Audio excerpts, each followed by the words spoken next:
안녕하세요, 시청자 여러분. 오늘은 은퇴한 지 7년차, 올해로 72이 된 박말자 선생님의 이야기를 들려드리려 합니다. 여러분은 혹시 이런 생각을 해보신 적 있나요? 내가 늙으면 어디서 여생을 보내야 할까? 편리하지만 삭막한 서울일까? 아니면 어린 시절의 추억이 담긴 고향일까? 서울 아파트 한 칸. 겉으로는 편리하고 안전해 보이는 공간입니다. 하지만 박말자 선생님에게는 늘 어딘가 공허한 느낌을 주었습니다. 가끔은 막내딸의 아이들을 돌봐주고 동네 도서관에서 책을 읽고 경로당 프로그램에도 나가며 시간을 보냅니다. 하지만 저녁 무렵 불 꺼진 거실에 앉으면 마음 한구석이 텅 빈 듯한 공허감이 몰려왔습니다. 그녀의 마음속에는 오래도록 간직한 꿈이 있었습니다. 내가 늙으면 다시 고향으로 돌아가야지. 거기서 여생을 조용히 보내야지. 박말자 선생님의 고향은 충청도의 작은 시골 마을이었습니다. 그곳은 그녀의 기억 속에서 언제나 따뜻하고 빛나는 공간으로 남아 있었습니다. 어린 시절 냇가에 앉아 고무신을 벗고 발을 담그면 차가운 물살이 발끝을 간지리던 순간, 여름이면 산비탈마다 흐드러지게 피어나던 들꽃들, 그 사이를 누비며 숨이 차도록 뛰놀던 아이들의 웃음소리, 겨울이 오면 마을 어르신들이 모닥불 앞에 둘러앉아 군고구마를 나누어 먹으며 들려주던 예시야기, 그 모든 것이 그녀의 마음속에는 여전히 생생했습니다. 고향은 단순한 장소가 아니라 그녀 인생의 뿌리이자 마음의 고향이었던 것이지요. 하지만 지금 그녀가 사는 서울의 풍경은 달랐습니다. 창밖으로 보이는 건 끝없이 늘어선 아파트 단지와 붐비는 차들뿐. 아침마다 서두르는 출근 인파, 저녁이면 각자 집으로 흩어져 버리는 낯선 얼굴들. 이웃과 정을 나누는 모습은 거의 사라졌습니다. 엘리베이터 안에서 만난 사람들과는 형식적인 목례 한 번이 전부였고, 문 하나만 닫히면 그 안은 철저히 개인의 세상이 되어버렸습니다. 서울에서의 삶은 분명 편리했습니다. 병원도 가까웠고 마트와 시장도 집 앞에 있었습니다.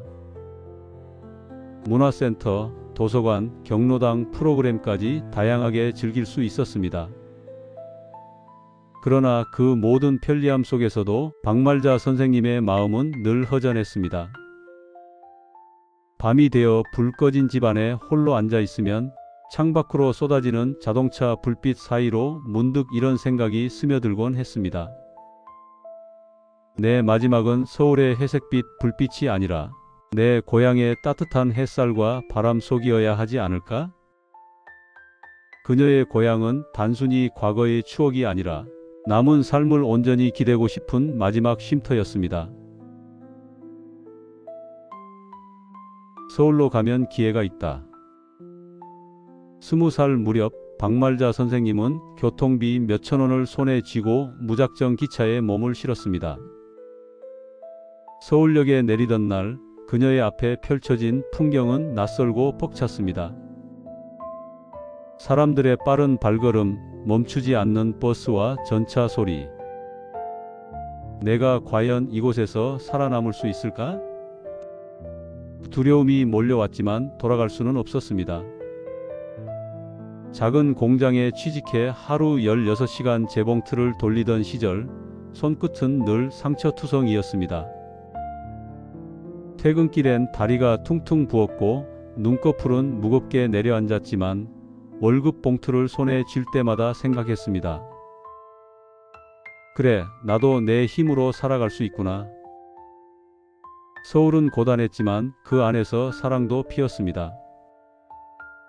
공장에서 함께 일하던 청년과 눈이 마주친 순간 인생의 반려자를 만난 것입니다.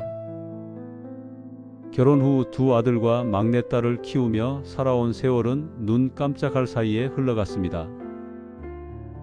남편은 일찍 세상을 떠났지만 그 역시 그녀의 청춘을 빛나게 해주었던 한 페이지였습니다. 서울은 그녀에게 청춘을 앗아간 도시였지만 동시에 가정을 일구게 해준 터전이기도 했습니다. 그래서 은퇴한 지금 고향으로 돌아가고픈 마음이 커지면서도 늘 망설였습니다. 내가 쌓아온 세월이 깃든 이 서울을 과연 쉽게 떠날 수 있을까? 그녀가 고향으로 돌아가겠다는 이야기를 꺼냈을 때 가족들의 반응은 제각각이었습니다.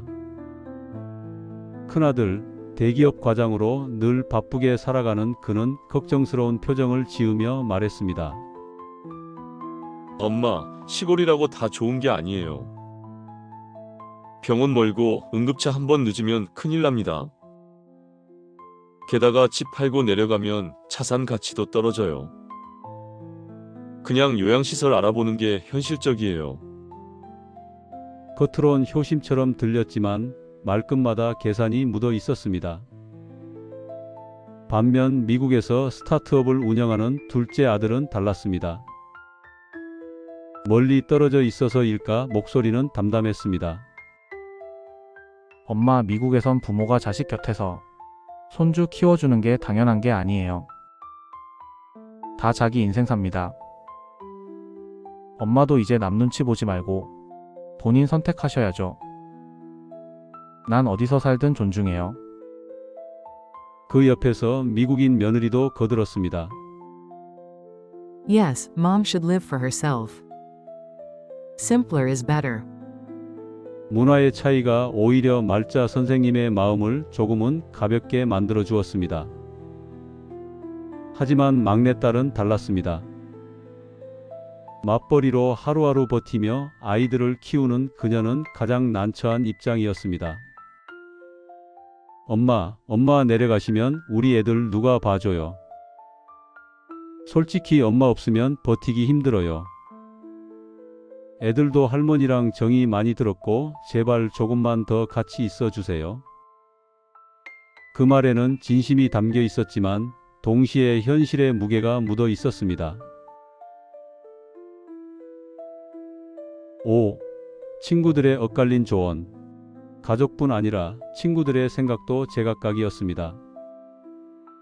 오랜 교사 동료였던 정 선생은 진심 어린 조언을 했습니다.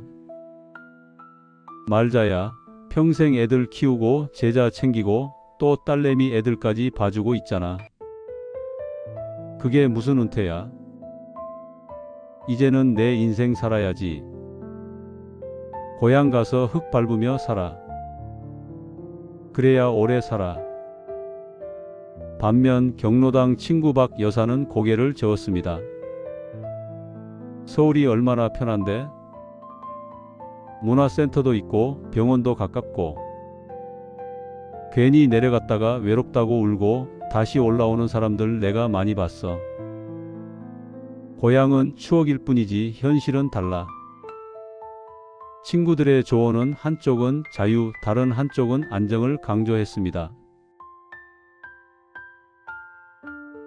그날 밤 박말자 선생님은 창가에 앉아 서울의 불빛을 내려다보았습니다. 고층 아파트 숲 사이로 끝없이 반짝이는 불빛들, 붉은 신호등과 흰 전조등이 쉼없이 교차하며 도로를 채우고 있었습니다. 겉보기에 이 도시의 밤은 활기차고 풍요로워 보였지만 그녀의 마음속에는 오히려 깊은 고요와 허전함이 깔려 있었습니다. 그녀는 조용히 속으로 되뇌었습니다. 내가 지금 이곳에서 이렇게 편리함 속에 남은 생을 보낼까? 아니면 어린 시절에 내가 기다리고 있는 고향으로 돌아갈까? 고민은 단순히 이사라는 문제로만 설명할 수 없었습니다. 그것은 곧 그녀의 정체성과 여생의 방향을 결정하는 중대한 질문이었습니다. 서울은 모든 것이 가까웠습니다. 버스 한 번만 타면 대학병원에 갈 수 있었고 집 근처에는 마트와 시장, 복지관과 도서관이 다 갖춰져 있었습니다.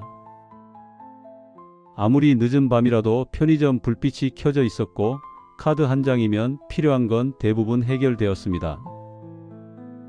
하지만 편리함만으로 마음이 채워지진 않았습니다. 남편과 함께 살던 시절의 웃음소리도 어린 자식들이 집안을 뛰놀던 활기도 이제는 사라졌습니다. 불을 꺼놓은 거실에 홀로 앉아 있으면 차갑게 식은 도시의 공기가 온몸을 감싸는 듯 했습니다. 그럴 때면 문득 고향의 풍경이 그리워졌습니다. 봄마다 개울가를 덮던 버들가지, 여름 장맛비에 젖은 흙냄새, 가을이면 황금빛으로 물들던 논과 겨울 저녁 모닥불 옆에서 들리던 어르신들의 웃음소리까지.